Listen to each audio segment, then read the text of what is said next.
viens de le dire, la densification est liée à des phénomènes réels de modification de la société, en particulier les réseaux, et à une forte impulsion politique, tant au niveau des documents d'urbanisme, Scott PLUI, que au niveau des politiques impulsées par l'État. Mais la densification, on n'en parlerait pas tellement finalement.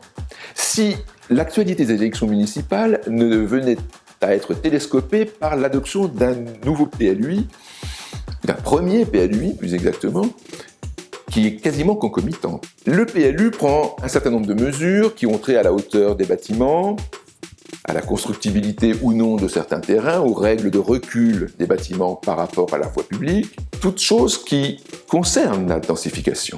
Et du coup, les bois guillemets ont eu tendance à entrer dans ce débat, puisqu'il est d'actualité, en oubliant peut-être d'autres éléments qui sont plus chers à leur cœur et à ce qu'ils veulent protéger. Encore une fois, ce que les bois guillemets veulent protéger, c'est l'ambiance de leur ville. On y respire, il y a de la verdure, on est au calme.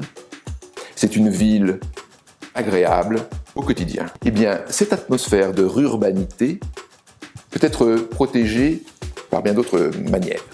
Je vais vous donner un exemple qui me paraît satisfaire à plusieurs objectifs. J'en parlerai tout à l'heure.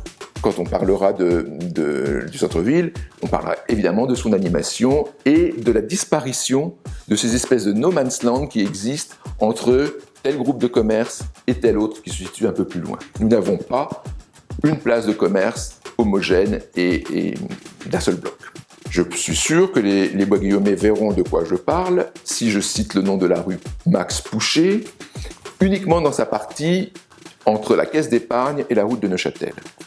Et encore même pas tout à fait jusqu'à la route de Neuchâtel.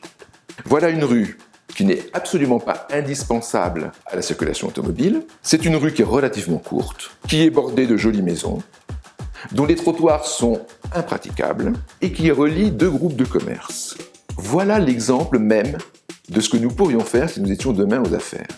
Transformation de cette rue par une rue avec un caniveau central, disparition des trottoirs, exactement comme on fait lorsqu'on crée une rue piétonne. À la place des trottoirs, on opère des réserves sur les côtés pour y laisser de la terre et pouvoir y avoir une note de fraîcheur végétale, sans trop d'entretien, mais on pourrait y mettre des hortensias ou de la valériane, que sais-je. Le sol serait relativement perméable, relativement seulement, et clair, ce qui satisferait à certaines exigences écologiques du moment. On aurait créé un cheminement à la fois doux et agréable pour les piétons, pour les mamans qui doivent pousser la poussette de leur enfant, qui pour l'instant renoncent à cette rue parce que les trottoirs ne sont pas convenables, et qui là trouveraient un moyen, un moment agréable pour aller d'un commerce à un autre. Et bien, je suis certain que ça aiderait les bois guillemets, ou même les gens d'ailleurs, à faire leurs courses à Bois-Guillaume. Ça leur donnerait envie, si on rendait agréable ces transitions entre groupes de commerce, ça leur donnerait envie de faire leurs courses à Bois-Guillaume. Et ça donnerait donc de la vie à la cité.